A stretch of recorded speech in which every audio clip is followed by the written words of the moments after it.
አወራርሽ በእውቀቱን ይመስላል። በእውቀቱስ ምን ትመስኛለሽ? በጣም በርካታ ሰዎች ይሉኛል። ነገር ግን እኔ በእውቀቱን መስዬ ሳይሆን በእውቀቱ እኔን መስሎ ነው። ዛሬ ትምህርትም ስራም ስለሌለኝ የግልና የአካባቢ ንጽህናዬን የምጠብቅበት ቀን ነው። እንቁልልጭ ብዙ ልብስ አለኝ። እሰይ። የዕለቱ እቅዴ ልብስ ማጠብ፣ ምግብ መስራትና ቤት ማጽዳት ነበረ። ምግብ ተበላሽቶ ሲወድቅ በጣም ይደብረኛል። ለዛ ሁልጊዜ የምገዛው አስቤዛ ለአንድ ምግብ መስሪያነት የሚውል ብቻ ነው። ሁሌ ጃኬት አይሞቅሽም እንዴ? ጂኦግራፊ ተማሩ እሺ።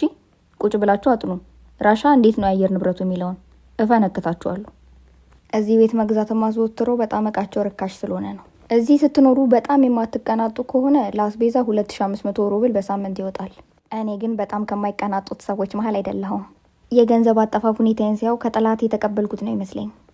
የሰው ልጅ ብቸኛው ጠላት ሰይጣን ነው። እሺ መጀመሪያ ያስገቧቸው ልብሶች አሰጣውና ቀጣይ ያሉትን ልብሶች አስገባዋቸው። አንሶላ ለማጠብ ግን ጊዜ ስላልነበረኝ ወደ ሌላ ቀን አስተላለፍኩት። 2 አይነት ምግብ የመስራት እቅድ አልነበረኝም። ዶርሜ ውስጥ ያለችው ልጅ ታማለች። ለዛ ምግብ ላብስልላት፣ ለራሴ ደግሞ እንደተለመደው ፍርፍር በላው። እንደ አጋጣሚ ሆኖ ሰዓቱ ብዙ ተማሪዎች ምግብ የሚሰሩበት ስለነበረ ለተለያዩ ባዕድ ሽታዎች ተጋልጬ ነበረ። ኢትዮጵያ ስመለስ ከፓስታና ከመኮሮኒ ቀጥሎ ፍርፍርን የማልበላቸው ምግቦች ዝርዝር ውስጥ አስቀምጨዋለሁ። እናንተ ኢትዮጵያ ስመለስ ግን ጸጉር ቤቶች ማስታወቂያ ስሪ ቢሉኝስ? አንዳንድ ጊዜ መጥፎ እይታ እንዳለኝ እረሳዋለሁ። ምግብ ሳጣጥም ደግሞ 5ቱም የስሜት ህዋሶቼ መስራት አለባቸው። የታመመ ሰው ብዙ ስለማይበላ ከጓደኛዬ ላይ ምግብ ቀነስኩባት። አንዳንድ ጊዜ ሙያዬን እያሰብኩኝ ለሚያገባኝ ሰው በጣም እደሰትለታለሁ። አማርኛ ፊልም ላይ እንዳየሁት ከሆነ ፍቅር ማለት በምትወዱት ሰው ደስታ መደሰት ነው። አንድ ሰው አንድ ያበሻ ቀሚስ ብቻ ካለው እሱን እያጠበ በየበዓላቱ ቢለብሰው ችግር የለውም። ዋናው ንጹህ መሆኑ ነው። እኔ አንድ ሰው ነኝ፣ አንድ ሰው ደግሞ እኔ ነው። ገና የምግብ ዋስትናችንን ያላስጠበቅን ህዝቦች ሆነን የሰዎች ልብስ መቀያየር የሚያሳስበን ከሆነ የምግብ ዋስትናችን አለመጠበቁ በዛው ይቀጥላል።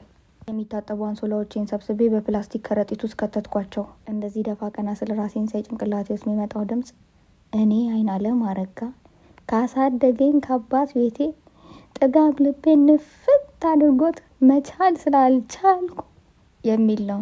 የአባቴ ገንዘብ ጥሩ ነበር። በየሳምንቱ ሮብ ዶርም ንጹህ መሆኑን የሚያረጋግጡ ሰዎች ይመጣሉ።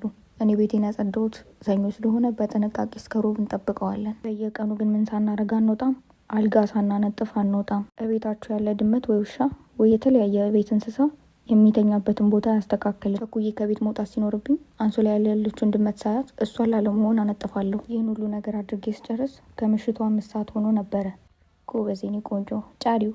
ዶርም ሜቴን የያዛት ጉንፋን ስለነበረ ሻይ አፈላንና ሻዮች አውርተን ተኛን። ደህና ደሩ።